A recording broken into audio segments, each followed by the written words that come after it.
Monde numérique. L'idée, c'est de faire des bioserveurs.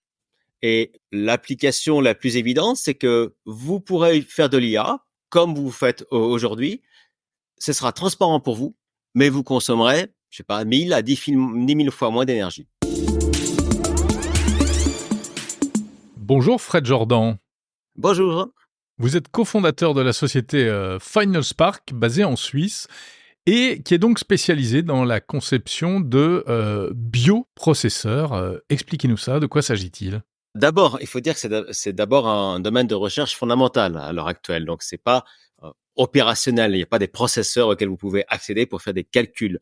Mais dans le principe, schématiquement, on travaille déjà avec des cellules souches neurales qui sont obtenues à partir, par exemple, de cellules de peau.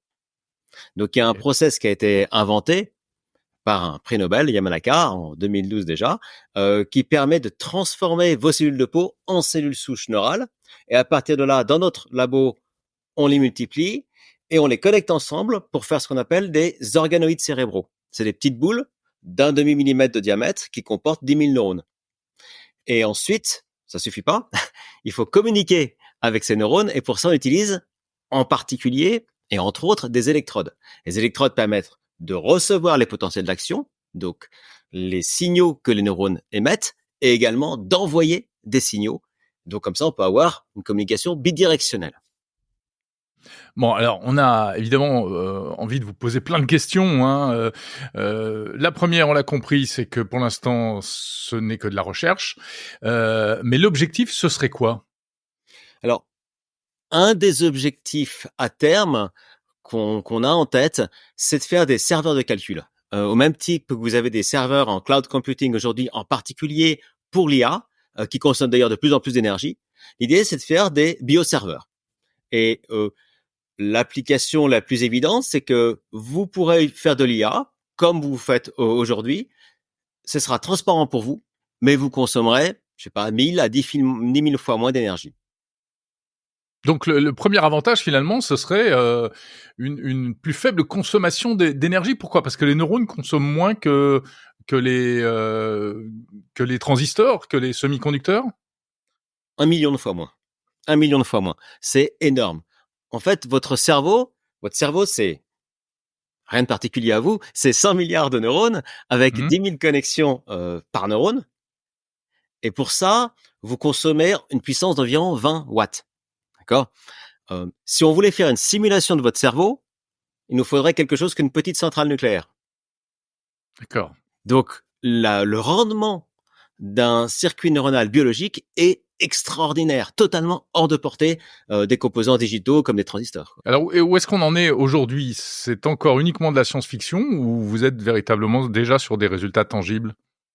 C'est intéressant que vous parliez de science-fiction parce que longtemps, ça a été de la science-fiction. Ça n'était que des idées.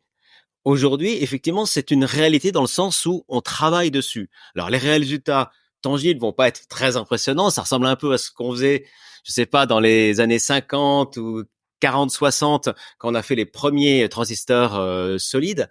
Mais on arrive, par exemple, à stocker 1 bit d'information ou à changer la manière que les neurones nous répondent, par exemple.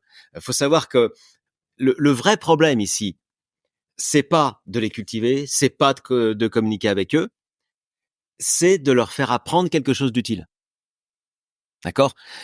Ce qu'on doit bien comprendre, il y a 30 ans, on parlait pas tellement d'IA. Il y a 30 ans, quel problème on avait ? On avait comment connecter ensemble des réseaux de neurones artificiels. L'IA aujourd'hui, c'est ça, c'est des réseaux de neurones artificiels. Ouais. Qu'est-ce qu'on a fait il y a 30 ans ? On a trouvé des manières de leur faire apprendre quelque chose. Et c'est le même problème aujourd'hui, mais avec des réseaux biologiques. D'accord. Est-ce que vraiment on peut espérer obtenir la même puissance de calcul avec ces neurones biologiques ? Ah oui, on peut obtenir la même puissance de calcul. Par contre, il y a des choses qui vont être assez fondamentalement différentes. La latence d'un neurone est fondamentalement plus grande que celle d'un transistor. C'est-à-dire qu'un neurone... Ah, ça va moins vite alors ? Ça va moins vite. Ça changera jamais, d'accord ? Ça va être difficile de faire tourner Windows 10 sur un biocomputer. C'est pas fait pour ça, d'accord ? Ok. Par contre, la conversation qu'on a actuellement, ça, c'est à des échelles qui sont totalement compatibles avec des circuits nerveux. Et ça doit pas être étonnant puisqu'on utilise nos propres circuits nerveux pour communiquer ensemble en ce moment. D'accord? Donc là, c'est une des différences, mais il y a d'autres différences au-delà du rendement énergétique. C'est la scalabilité. C'est de la vie. C'est-à-dire que nous, des neurones, dans notre laboratoire, qui est juste en dessous, là où je vous parle, on en fait des millions. Donc, c'est virtuellement gratuit.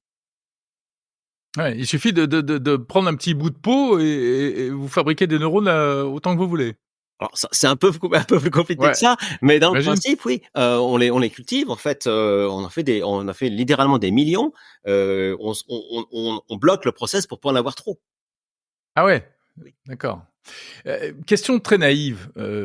Si vous partez d'un neurone humain, c'est de l'humain. Il y a de l'ADN humain là-dedans. Ah bah oui. Ça veut dire quoi? C'est qu'il y a des caractéristiques propres à chaque individu qu'on va retrouver ensuite dans l'ordinateur? Ben je sais pas. Et c'est le Ah problème, ouais, c'est qu'il y d'accord. a je suis Vous savez désolé, pas mais où vous allez, en fait. la plupart des questions qu'on peut poser sur le biocomputing, on n'a pas les réponses et personne n'a les réponses. On est en train de découvrir. En fait, c'est une nouvelle industrie qui est en train de se créer ici. Ouais. Ça a un côté un peu effrayant, non? Alors, ça a un côté déstabilisant, c'est vrai. Et c'est pour ça qu'on s'est mis aussi en relation avec des groupes d'éthique et des groupes de philosophes de milieu académique pour leur dire qu'est-ce que vous pensez de ça? Voilà ce que nous, on en connaît au niveau scientifique, mais nous, on n'est pas des éthiciens. On n'a pas d'expertise là-dedans. Commencez à réfléchir là-dessus parce que ça va devenir de plus en plus gros. Ça, c'est pas quelque chose qui va disparaître. Ça, c'est certain. On Mmh. va vivre avec des biocomputers. Dans 10, 15 ans, on aura des biocomputers autour de nous. Ah, vous en êtes certain? Ah, c'est certain. C'est pas juste une piste parmi d'autres? C'est c'est la puce la plus triviale, en fait, bien plus triviale, si on réfléchit, que le quantum computing. Donc ça parce que ça marche déjà. On sait que ça Enfin, marche. ouais, ça marche de manière théorique et en laboratoire, mais pour l'instant, il y a pas encore d'ordinateur à base de neurones biologiques. Non, vous devez considérer autre chose. Hem, des circuits nerveux capables de processer l'information, de traiter l'information, Mmh. c'est prouvé que ça marche, puisque ça existe. Les Mmh. insectes savent faire ça, on sait faire ça. Ça fait plusieurs millions d'années d'évolution que c'est prouvé que les circuits nerveux savent traiter l'information de manière parfaitement efficiente. Oui, En c'est ce fait, qu'on fait au quotidien, en fait. mais bien sûr, en fait, si on réfléchit, on se dit mais c'est tellement évident, ça fait longtemps qu'on aurait dû commencer à faire ça. C'est une approche quelque part. On dit que c'est la science-fiction, mais c'est profondément conservateur comme approche. Mmh. Oui, enfin, c'est vrai que jusqu'à présent, on est quand même, on a toujours été dans une logique un peu de séparation des pouvoirs. D'un côté, il y a le biologique et l'humain et de l'autre côté, il y a les machines et l'électronique et cetera. Et là, vous faites un peu la passerelle entre les 2. Mais vous avez raison. En fait, ce que vous venez de dire, c'est incroyable. C'est vraiment, il y a des fondamentaux dans l'innovation, des barrières qu'on s'impose. On dit, voilà, on avait fait deux choses différentes et tout le monde pensait comme ça. Mmh mh. Mmh. Et d'ailleurs, en science-fiction, les gens pensaient pas comme ça.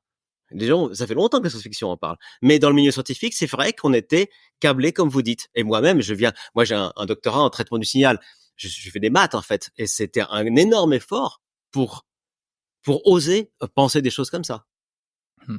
Alors, où vous en êtes aujourd'hui? Vous l'avez dit, est-ce que vous avez un peu une roadmap, une visibilité et même des dates d'un horizon à annoncer? Oui, on espère dans 10 à 15 ans, on espère avoir effectivement des bioserveurs opérationnels pour servir du calcul. Ça ressemblerait à quoi? Alors,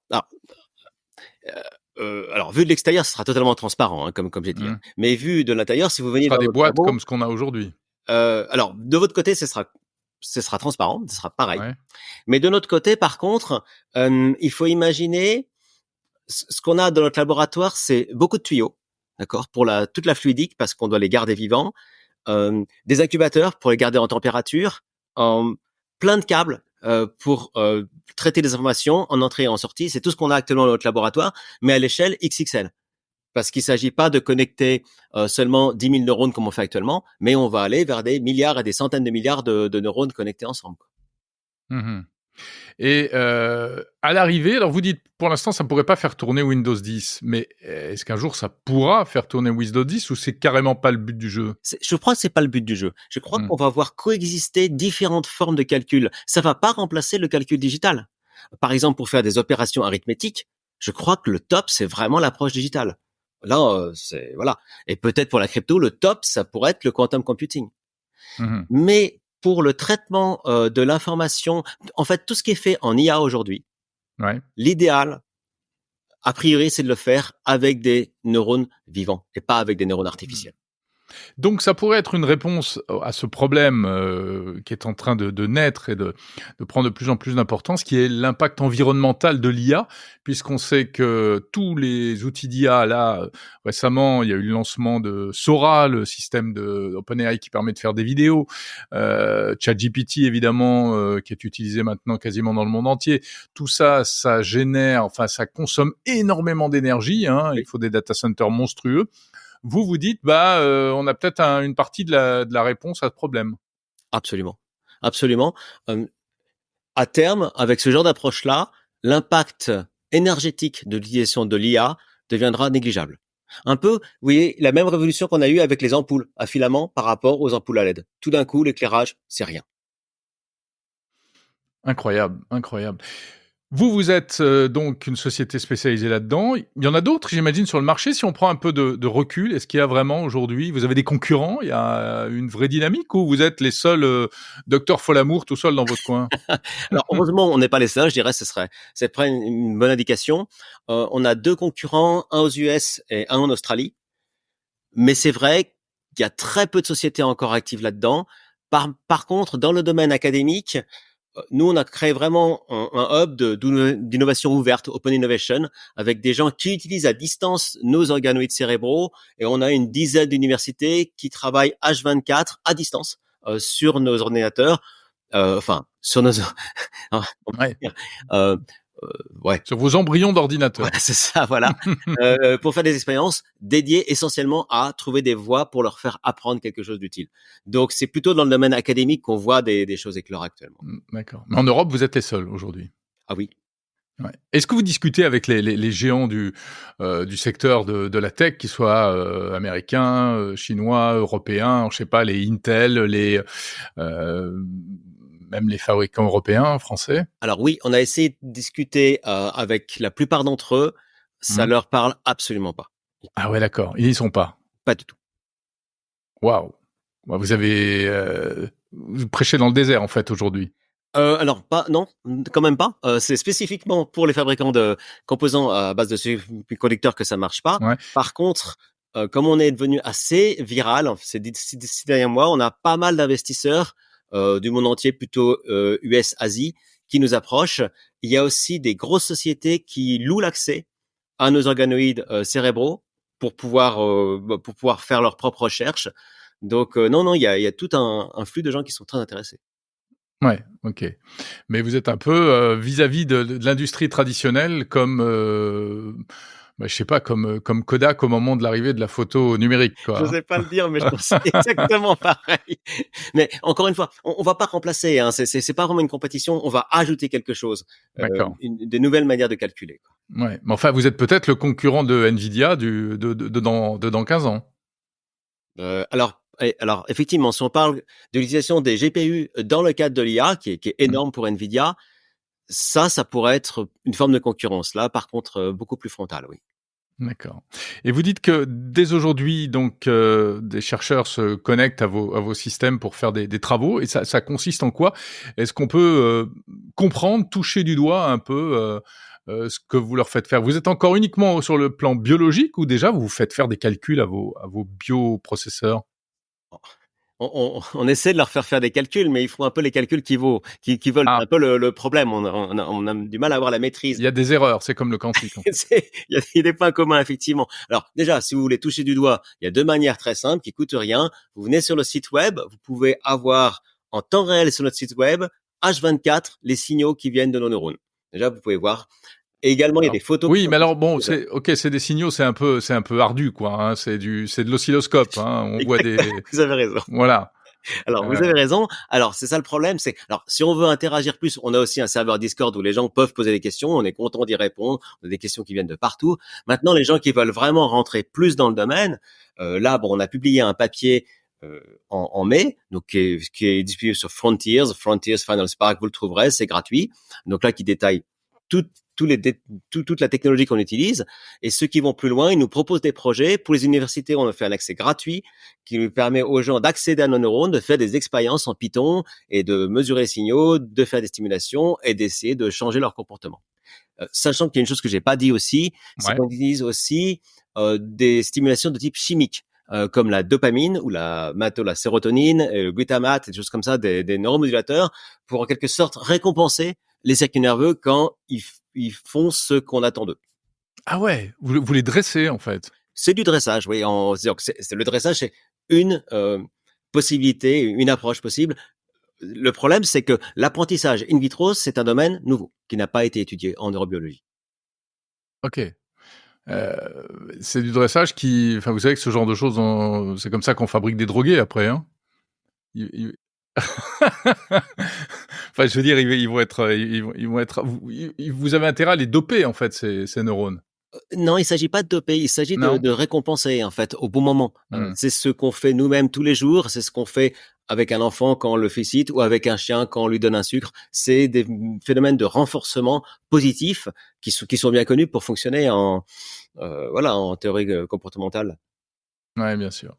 Incroyable, étonnant. Bah écoutez, il y a aussi une porte qui s'ouvre. Est-ce que vous considérez que vous êtes un peu sur la voie du transhumanisme ou pas du tout? C'est-à-dire la jonction entre l'humain et la machine. Ah bien sûr, ça ajoute une piste de réflexion concernant le transhumanisme, parce que à partir de là, on pourrait imaginer même des extensions à notre cerveau qui seraient ici de type biologique. En quelque sorte, c'est aussi assez conservateur. Il peut y avoir d'ailleurs des applications de type médical pour recréer des organoïdes cérébraux de parties qui ont été endommagées. Donc, il y a tout un champ. Encore une fois, c'est toute une nouvelle industrie qui est en train de s'ouvrir ici, quoi. Incroyable. Merci beaucoup, Fred Jordan, cofondateur de Final Spark. Et vous l'avez dit, donc, si on veut voir en quelque sorte en action ces bioprocesseurs, on peut aller sur votre site, finalspark.com. Vous aimez écouter des podcasts, vous avez peut-être envie de créer votre propre podcast. Alors rendez-vous sur le site formationpodcastpro.com. C'est une formation en 25 vidéos que je vous propose pour tout savoir sur le podcast. Quel matériel choisir, comment enregistrer dans les meilleures conditions, comment préparer un épisode de podcast et comment mener une interview comme un journaliste. Je vous dis tout, je vous donne des trucs et des conseils. Que vous soyez un particulier passionné ou un professionnel qui veut en savoir plus sur la communication par podcast, c'est la trousse à outils idéale à acquérir en cette fin d'année. Et pour vous faire une idée, vous pouvez télécharger dès à présent la FAQ du podcasting disponible gratuitement sur le site formationpodcastpro.com.